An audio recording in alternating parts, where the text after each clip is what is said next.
Mugamba mutya mwenna abatugoberera, mugamba mutya abaagala chosen movies. Akaseera kano tuli ku Sezibwa Gardens era ge maka ga chosen era weekolera emirimu gyayo gyonna. Kati tugenda kuba tukulambuuza kiki ekipya chosen kyerinawo ate kiki ekipya Sezibwa Gardens kyerinawo. Genda kulaga munda, tugenda kulaga engeri gye bakozeemu ekifo, genda kulaga engeri ekifo gye kinyirira ennaku zino. Ate nga kyekifo ekinyumamu okusanyukiramu, kyekifo ekinyuma okudigiriramu, kyekifo ekinyuma kugamba n'oletawo omuntu we yenna nga tolina teweesiseemu tokoze eki, security ennungi, abaana bakolamu balungi, buli kimu ekirimu kirungi. Katugenda kutwala munda wano olabe we tutuukira, olabe abagenyi we batuukira, olabe engeri ekifo gye kinyiriramu. Era kati ewa kamera ngenda kusaba tutambule nga tudda munda.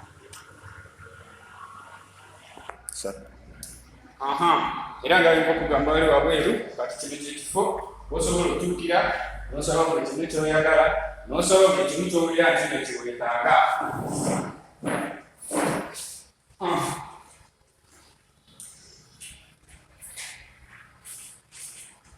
Buli kyakulya kirina omuwendo kuno era osobola okisaba n'okifuna. Tewali kyakulya kiri awo kitaliiwo wano. Okyetegereza? Kati gwe kasitoma waffe yenna yeetaaza okulya, oyagala breakfast, oyagala lunch, oyagala ki? Kyonna ky'osaba basobola okikuwa nga bw'obirabyeko oba nga bw'obisomye. Kati ngenda kutwala we tusobola otegekera emikolo, we tusobola oteekerateekera obubaga buli kimu.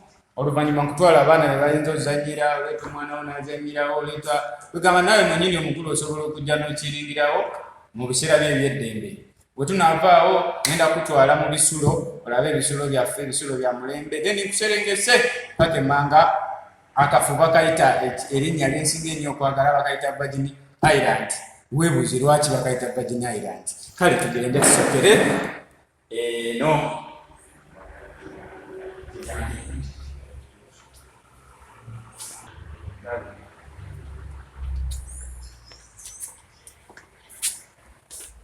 Kati ngenda kuba nkulaga wano we tutegekera ebyokulya, buli kimu kyakulya kyonna kyoyagala ojja wano n'okisaba.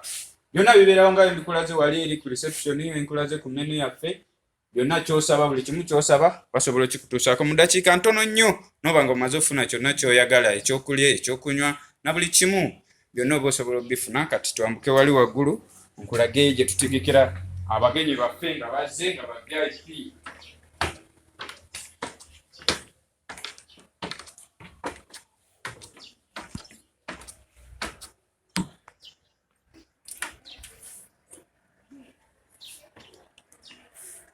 Wano we tutegekera, oba olina akabaga ka VIP, oba olina akabaga kaki, wano we tutegekera. Lwakuba entebe ezimu bali zikola replay nga bw'olaba ezo bakaziddamu mpya, endala zonna zigenda yingira olunaku olwaleero. Wano buli kimu osobola okirabirawo, mpira osobola okugulabirawo, buli kimu okirabirawo, then n'eri wansi osobola okuba ng'olabirayo buli kimu kyoyagala. Kati katuserengete ate nkulage biki ebirala ebipya Sezibwa byerina, Sezibwa byegenda ng'ekola ebipya okusingira ddala. Katuserengete wange. Kakati nkuleese ku hall gye tutegekeramu emiziki, gye tutegekeramu endongo, gye tutegekeramu disco, gye tutegekeramu buli kimu, era ne Chosen Movies wetegekera premier yaayo. Ngenda kuba nkuyingiza era wa kamera tugende direct. Kyekifo kye nkugambye wano we tutegekera buli mukolo, era ne premier ya Chosen Movies yali wano. Ne firimu zonna endala ze tutegekera tuzitegekera wano, kyekifo ekya wansi nga tuvudde eri waggulu mu VIP gye mbadde nkulaze oba gye nva okulaga kati ssaawa eno. Eno ye kawunta y'eno wansi, era bw'obeera eno wansi ebyokunywa obisaba wano. Obeera eri waggulu naye waliyo kawunta yaayo, osobola osaba ebyokunywa byonna by'oyagala n'onyumirwa ekifo n'osanyukira mu kifo. Eryo ekkubo liba likutwala mu kiyungu, eryo lye likonnekitinga kuli ly'effumbiro lye nva okulaga. Okiraba nti ebintu byonna biri connected. Sezibwa Gardens awo weetuuse. Kati ngenda kuba nkutwala mu bufo osobola otuula n'omwagalwa wo mu butuufu n'onyumirwa mu butuufu, akafo ne kazza omukwano newankubadde omukazi oba yali yakukyawa oba yali yakola ki, naye n'omuleetawo mu butuufu ng'omukwano gugenda kuba gudda buzzi. Tugende wabweru mba. Kati ngenda kuba nkutwala wali mu bufo wali wenkugambye nti omwagala ne waba yakukyawa atya ne muba mwayomba mutya, ekyo kyekifo ky'oleetamu omwagalwa wo mu butuufu omukwano ne gudda bujja. Ekitegeera kafo kosobola oleetamu omuntu wo naye mwennyini n'ogamba nti muleeseewo ngenda kuba nkulaga ekifo, ngenda kuba nkulaga obutebe, ngenda kuba nkulaga buli kimu Sezibwa Gardens kyerina. Eri gye nakusuubiza mu Virgin Island kyekifo kyensinga okwagala. Naawe teebereza lwaki bakituuma Virgin. Kale akafo ndowooza okalaba. Akasubi kino kye kituumya nti kasubi oba Sezibwa Gardens. Osobola oyitawo ku kasubi, osobola oyitawo ku Sezibwa Gardens. Ebifo byebyo akafo keeko era nga mukalaba obutebe ndowooza obulengera eri yonna emmanga, ekyengulu gye buli layini yonna, ate nga ne buba budde bwa kiro amataala weegali. Ekitegeera amataala ndowooza ogalaba, otuula n'otamanya nti oba n'obudde buzibye. Gawo okunyumirwa kwawo n'amasanyu gaawo agaliwo, tosobola tegeera nti obudde buzibye. Bw'oba ova ku kimu bulamu bwokka buliwo. Kati ngenda kuserengesa emmanga mu kifo kye bayita Virgin Island, naye tulabe biki ebiriyo, ye lwaki bakituuma Virgin. Ekitegeera kati katuserengete mu Virgin Island. Tambuza. Kati tuserengeta mu Virgin Island, eno ye geeti yaayo, ekifo kye bayita Virgin Island. Ndowooza okiraba Virgin Island. Okuyingirayo kwa ssente. Kitegedde kati weesunge biki ebiriyo, ye lwaki baateekawo ssente okuyingirayo. Kitegeeza ekiriyo kinyuma n'okusinga kiri kye tuva olabako. Kabe kasinge nga wanyuma n'okusinga awo we tuva olaba. Kati tugenda serengetayo tulabe biki ebiriyo, tulabe kunyumirwa ki okuliyo, tulabe masanyu ki agaliyo ate yo ng'eyo. Ekitegeera saidi wano we wali ebisulo byaffe bya mulembe nnyo, birungi nnyo, awo n'eri ekyemmanga emmangi. Then odda side zeno yekuba eritutwala mu Virgin Island. Ndowooza era ekifo kiraba. Yako kano.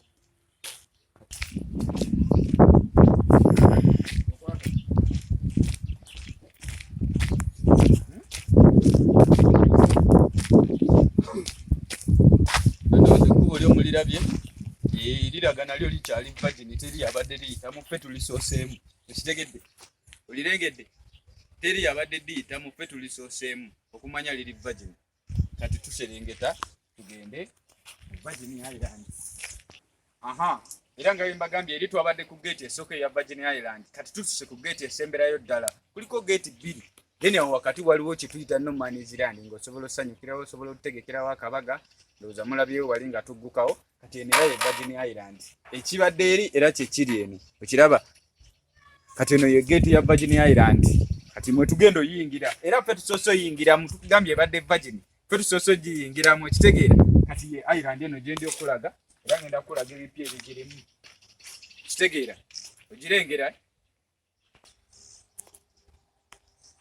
Ndowooza ekifo kirengedde.